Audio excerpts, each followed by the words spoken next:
Good morning. आइए हम लोग पढ़ते हैं अक्षांश के बारे में।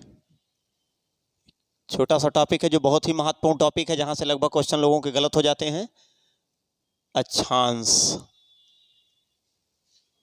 अक्षांश, ठीक। ये ग्लोब है हमारा, ये ग्लोब है। ग्लोब पर जो पूर्व पश्चिम में रेखाएं खींची गई हैं वो खींची नहीं गई हैं, बाकी सारी रेखाएं काल्पनिक हैं, ठीक। ये केवल काल्पनिक हैं, बस माना गया है, कोई खींची नहीं गई हैं। ये ग्लोब पर आपको दिखती नहीं है। और ये देखिए, इसको 0 डिग्री अक्षांश रेखा कहते हैं। 0 डिग्री अक्षांश रेखा, 0 डिग्री अक्षांश रेखा इसलिए कहा गया क्योंकि यहाँ उत्तर में एक ध्रुव तारा है, एक ध्रुव तारा है, और दक्षिण में एक ध्रुव तारा है। ये देखिए ध्रुव तारा, ठीक, ध्रुव तारा। तो इसके प्रकाश आपतन कोण के आधार पे यहाँ कितने डिग्री का कोण बनता है? 90 डिग्री का। तो इसलिए इसको कितने ध्रुव से प्रदर्शित किया गया है? दक्षिणी ध्रुव को 90 डिग्री से, ठीक। और यहाँ से भी ये जब 90 डिग्री का यहाँ कोण बनाता है तो कितने डिग्री से प्रदर्शित हो रहा है? 90। तो ये आपका उत्तरी ध्रुव हो गया, ये आपका दक्षिणी ध्रुव हो गया, ठीक। ये आपका नॉर्थ पोल हो गया और ये आपका साउथ पोल हो गया, ठीक। यहाँ से किरणें जब तिरछी हुई तो एक समय आया 0 डिग्री का कोण बन गया। यहाँ से भी जब तिरछी किरणें पहुंची तो एक समय आया 0 डिग्री का कोण बन गया। इसलिए इस रेखा का क्या नाम पड़ गया? बीचों बीच में जो है 0 डिग्री। इसको दूसरे भी नाम से जानते हैं क्योंकि हमारे ग्लोब के भूमध्य रेखा, देखिए भूमध्य रेखा इसलिए कहा जाता है क्योंकि यहाँ से लेकर के यहाँ तक का जितना क्षेत्रफल है उतना ही क्षेत्रफल नीचे है। तो ऊपर भी जितना क्षेत्रफल है और नीचे जितना क्षेत्रफल है ये आपका बराबर है, इसलिए इसको भूमध्य कहा गया। एक नाम और इसका रखे हैं, विषुवत रेखा। विषुवत रेखा क्यों रखा गया है? विषुवत रेखा, विषुवत रेखा इसलिए रखा गया है क्योंकि सूर्य यहाँ 2 बार चमकता है। एक 23 सितंबर को चमकता है और एक 21 मार्च को चमकता है। 23 सितंबर को जब चमकता है जब सूर्य दक्षिणायन होता है, और जब सूर्य उत्तरायण होता है तो कब चमकता है? 21 मार्च को। तो 2 बार सूर्य चमकने के कारण एक तिथि भूगोल में बताई गई, उसको क्या कहा गया? विषु। तो ये भूगोल वाले लैंग्वेज में है ना, क्योंकि भूगोल हम लोग पढ़ रहे हैं, ना हिंदी पढ़ रहे हैं ना तो अंग्रेजी पढ़ रहे हैं। भूगोल, तो भूगोल विषय में इसको क्या कहेंगे? विषुवत रेखा, अक्षांश रेखा और भूमध्य रेखा, इतने नामों से इसको जाना जाता है। चलिए, उसके नीचे डॉट डॉट एक नीचे लाइन खींची गई है और डॉट डॉट ऊपर लाइन खींची गई है। इसका मतलब यह है कि सूर्य यहां चमकता है। सूर्य यहां चमकता है कब? 21 जून को। ये देखिए 21 जून को सूर्य यहां चमकता है, ठीक। इसके बाद ये ऊपर नहीं जाता है, इसके बाद ऊपर किरणें सब तिरछी जाती हैं। और एक बार सूर्य यहां चमकता है, ये देखिए यहां चमकता है। ये आपका हो गया 22 दिसंबर। 22 दिसंबर, तो 22 दिसंबर को सूर्य जहां चमक रहा है, और 21 जून को, इसको हम लोग कहते हैं 23.5 डिग्री उत्तरी अक्षांश। इसको कहते हैं 23.5 डिग्री दक्षिणी अक्षांश, ठीक। इसको जो है मकर के नाम से जाना जाता है, मकर रेखा। जब 22 दिसंबर को सूर्य यहाँ चमकता है तो मकर संक्रांति की तिथि मनाई जाती है। भारत में खिचड़ी की तिथि कब मनाई जाती है? 14 जनवरी नहीं, वो अनौनी पठौनी वाला है 14 जनवरी। एग्जैक्ट तिथि कब मनाई जाती है? 22 दिसंबर को। तो 22 दिसंबर को कौन सी तिथि मनाई जाती है? मकर संक्रांति। एक बार सूर्य यहाँ चमक, अब देखिए सूर्य इतना ही में चक्कर लगा रहा है, इतना ही में, न इसके ऊपर जा रहा है ना तो इसके ऊपर जा रहा है, नीचे जा रहा है। एक बार 2 बार सूर्य यहाँ चमक रहा, एक बार यहाँ चमक रहा और एक बार यहाँ चमक रहा है। ये देखिए एक बार यहाँ चमक रहा है और एक बार यहाँ चमक रहा है। जब सूर्य उत्तरायण होता है तो 21 मार्च को चमकता है। दक्षिणायन होता है तो 23 सितंबर को सूर्य चमकता है। देखिए इतना ही में सूर्य चक्कर लगा रहा है, ठीक। ना तो इसके ऊपर जा रहा है और ना ही इसके नीचे जा रहा है। तो ऊपर वाला जो देखा गया वो भी 23.5 डिग्री, नीचे वाला देखा गया वो भी 23.5 डिग्री। इसको उत्तरी अक्षांश कहा गया, इसको दक्षिणी अक्षांश, इसको नॉर्थ कहते हैं, इसको साउथ कहते हैं, ठीक। अब देखिए ये कर्क रेखा है, इसको कर्क संक्रांति कहते हैं। कब कर्क संक्रांति कहते हैं? तो 21 जून को। उत्तरी गोलार्ध में सबसे बड़ा दिन कब होता है? 21 जून को। सबसे छोटा दिन कब होता है? 22 दिसंबर को। दक्षिणी गोलार्ध में सबसे छोटा दिन कब होता है? 21 जून को। सबसे बड़ा दिन कब होता है? 22 दिसंबर। सूर्य जहां होगा वहां गर्मी होगी कि ठंडी? गर्मी होगी ना। जब गर्मी होगी तो आप बताइए, गर्मी दिन में दिन बड़ा होता है कि छोटा होता है? बड़ा होता है। तो इसका मतलब सूर्य जहां होगा उस क्षेत्र में दिन बड़ा, रातें छोटी। जहां 2 सूर्य नहीं होगा वहां का दिन छोटा और रात बड़ी हो जाएगी। तो और पूरे विषुवत रेखा पे, पूरे ग्लोब पर दिन रात बराबर की स्थिति कब होगी? 21 मार्च और 23 सितंबर को। तो हमारे ग्लोब पर अक्षांश रेखाएं पूरब से पश्चिम में खींची गई हैं। ये है आपका कितना? 66.5 डिग्री नॉर्थ कहेंगे, और ये है आपका क्या?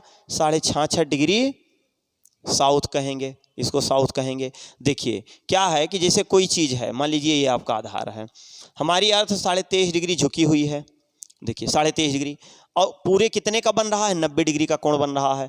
जब 23.5 डिग्री झुकी हुई है तो बचा कितना? 90 में, अगर ये 90 है हमारा पूरा, ये पूरा 90 है, और इसमें से 23.5 डिग्री आप झुका दिए तो बचेगा कितना? 66.5 डिग्री। तो 66.5 डिग्री एक अक्षांश रेखा आपकी यहाँ खींची गई। ठीक, उसके बाद में ये आपकी 90 डिग्री। हमारे ग्लोब पर पूरब से पश्चिम में जितनी भी रेखाएं खींची गई हैं, ये सब किस प्रकार की रेखाएं हैं? ये सब अक्षांश रेखाएं हैं। अब देखिए अक्षांश रेखाओं की स्थिति, ये अगर इनकी संख्या की बात करेगा तो इनकी संख्या, तो इनकी संख्या जो है, एक तो 179 है, 179 का मतलब खींची गई है। 180 मान्यता प्राप्त, ये भी क्वेश्चन पूछा गया है। और कुल अक्षांश रेखाओं की संख्या 181, कुल की बात करेगा। देखिए 179, 0 डिग्री से के बाद यहाँ 1 डिग्री होगा, तो 1 से लेके 90 तक इधर जा रहे हैं और 1 से लेके 90 तक इधर आ रहे हैं। तो यहाँ से जब 90 ऊपर जा रहे हैं और नीचे 90 आ रहे हैं, लेकिन जो 90 डिग्री है ये कोई लाइन नहीं खींची गई है, बल्कि ये एक क्या है? एक ऐसे बिंदु है और एक इधर भी बिंदु है। तो 9, 1 से लेके 90 इधर और 1 से लेके 90 इधर, तो 9 दूनी 18, 180 हो गया। तो 180 में से जब 2 निकाल देंगे तो कितना हो जाएगा? 188। अब हम लोग अभी इसको नहीं गिने हैं, अब इसको भी गिन लेते हैं, तो कितना हो गया? 179। तो खींची गई रेखा कितनी है? 179। ठीक, 180 क्या है? देखिए इसको कॉमन मान लिए, इसको कॉमन मानते हैं कुछ विद्वान, तो इससे क्या हो गया? ये 180 हो गई। लेकिन कुल की बात करेगा तो 90 इधर 90 इधर, 9 दूनी 18, 180, और 1 इसको ले लिया जाएगा, कितना हो जाएगा? 181। तो खींची कितनी गई है? 179। मान्यता कितने की है? 180। कुल की अगर बात करेगा तो कितनी हो जाएगी? क्लियर? अगला, दो अक्षांश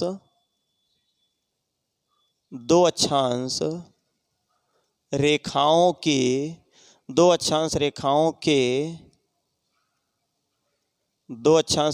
के बीच की दूरी कितनी है? 111.13 किलोमीटर। 111.13 किलोमीटर ये पूरे ग्लोब पर बराबर है। देखिए जितनी यहाँ से यहाँ तक है 111, उतने यहाँ है, उतने यहाँ है, उतने यहाँ है, उतने यहाँ है, उतने यहाँ है, उतने यहाँ है, उतने यहाँ। मतलब एक अक्षांश रेखा अगर एक ये खींची गई, दूसरी ये खींची गई, तो इसके बीच की दूरी, ये वाली दूरी, ये 111.13 किलोमीटर ही है, इसमें कोई परिवर्तन नहीं होगा। लेकिन बीच का जो क्षेत्र होगा, बीच का क्षेत्र, वो क्या होगा? परिवर्तन। बीच के क्षेत्र में क्या होगा? परिवर्तन होगा। ठीक, इनके लंबाई की अगर बात करेगा तो ध्रुवों की तरफ जाने पर कमी होगी। देखिए जो लंबाई यहाँ है 0 डिग्री की, उतना ही बड़ी ये वाली है नहीं ना, और ये वाली छोटी है। सबसे छोटी 89 डिग्री है, सबसे छोटी ये है, सबसे छोटी रेखा कौन सी है? 89 डिग्री। और सबसे बड़ी रेखा कौन सी है? 0 डिग्री अक्षांश। मतलब क्या हुआ कि 0 डिग्री या विषुवत रेखा से ध्रुवों की तरफ जाने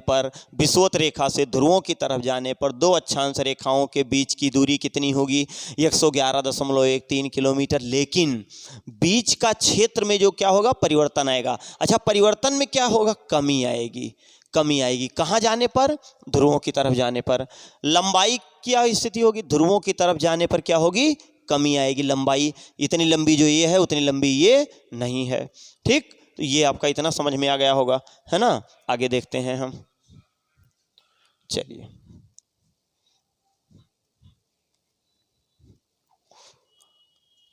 ये देखिए, ये जो बीच का क्षेत्र है, ये बीच का क्षेत्र, दो अक्षांश रेखा के बीच के क्षेत्र को जोन या कटिबंध, जोन या कटिबंध कहते हैं। ध्यान दीजिएगा, दो अक्षांश रेखाओं का जो बीच का क्षेत्र है उसको हम लोग क्या कहते हैं, जोन या कटिबंध कहते हैं। और दो अक्षांश रेखाओं के बीच की दूरी कितनी है, 111.13 किलोमीटर। विषुवत रेखा से ध्रुवों की तरफ जाने पर, देखिए,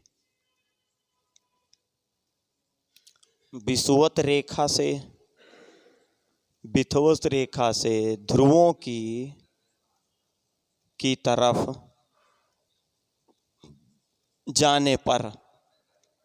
जाने पर क्या स्थिति होगी। देखिए, जाने पर पहला पॉइंट क्या बनेगा, जैव विविधता में कमी होगी। देखिए, विषुवत रेखा से ध्रुवों की तरफ, जब आप विषुवत रेखा से ध्रुवों की तरफ जाएंगे तो आपको बताओ जनसंख्या ज्यादा मिलेगी कि जनसंख्या कम मिलेगी। ध्रुवों की तरफ जाने पर जनसंख्या कम मिलेगी, तो जैव विविधता में क्या होगी, जैव विविधता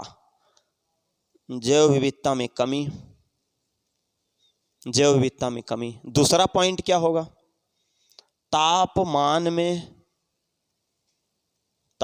में क्या होगा, कमी होगी।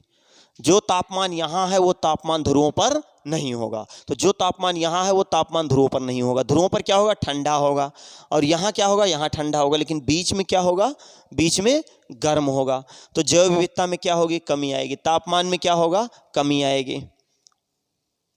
क्षेत्रफल में क्या होगा, क्षेत्रफल में भी क्या होगी, कमी होगी। क्षेत्रफल में भी क्या होगी, कमी होगी। तो आप देख रहे हैं 21 जून को सूर्य कहाँ चमक रहा है, 21 जून को सूर्य कहाँ चमक रहा है, जल्दी बताइए। 21 जून को सूर्य कहाँ चमक रहा है, कर्क रेखा पर। दूसरा बताइए, 23 सितंबर और 21 मार्च, 23 सितंबर 21 मार्च को कहाँ चमक रहा है, विषुवत रेखा पे जिसको आप 0 डिग्री अक्षांश कहते हो, ठीक।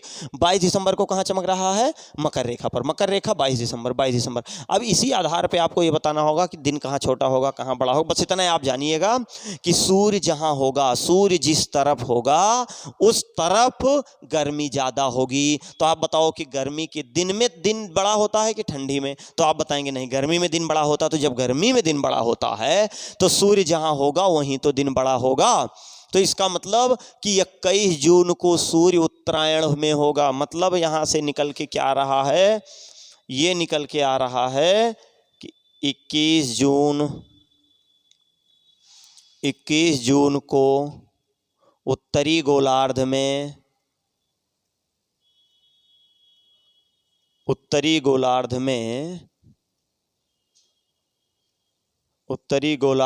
दिन क्या होगा, बड़ा होगा, दिन बड़ा होगा। और अगर यही पूछे कि 22 दिसंबर को दक्षिणी गोलार्ध में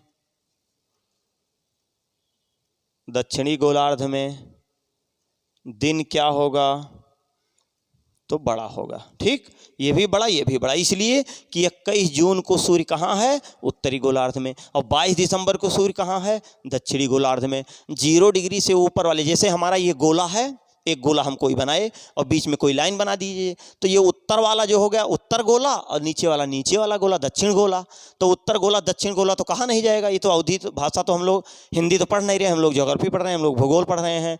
तो उत्तर गोला इसको नहीं कहेंगे, इसको आप क्या कहेंगे, उत्तरी गोलार्ध, और नीचे वाले को आप कहेंगे दक्षिणी गोलार्ध। तो इसमें जितने क्वेश्चन आने थे आपके अक्षांश रेखा से वो सब क्लियर हो गए।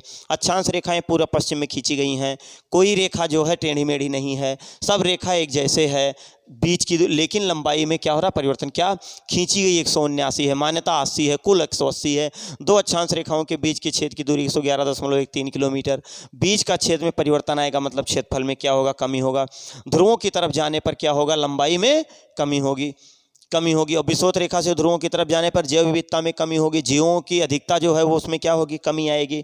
और तापमान में भी क्या होगी, कमी आएगी। इसके बाद क्षेत्रफल में क्या होगी, कमी आएगी। 21 जून को उत्तरी गोलार्ध में दिन क्या होगा, बड़ा होगा। 22 दिसंबर को क्या होगा, दक्षिणी गोलार्ध में बड़ा होगा। और बराबर कब होगा, पूरे ग्लोब पर दिन और रात की स्थिति बराबर कब होगी, तो 23 सितंबर और 21 मार्च को। इस कारण इसको क्या कहते हैं, विषुवत रेखा। तो भौगोलिक भाषा में बीच वाली रेखा को हम क्या कहते हैं, विषुवत रेखा। तो आपका ये जो अक्षांश है जिसको आप लैटिट्यूड कहते हैं, ये लैटिट्यूड अक्षांश आपका समाप्त हो गया। अगला टॉपिक हम लोगों का होगा अब देशांतर। तो ये चीज़ें आपको समझ में आ गई होंगी। ठीक, अगला हम लोग पढ़ेंगे देशांतर।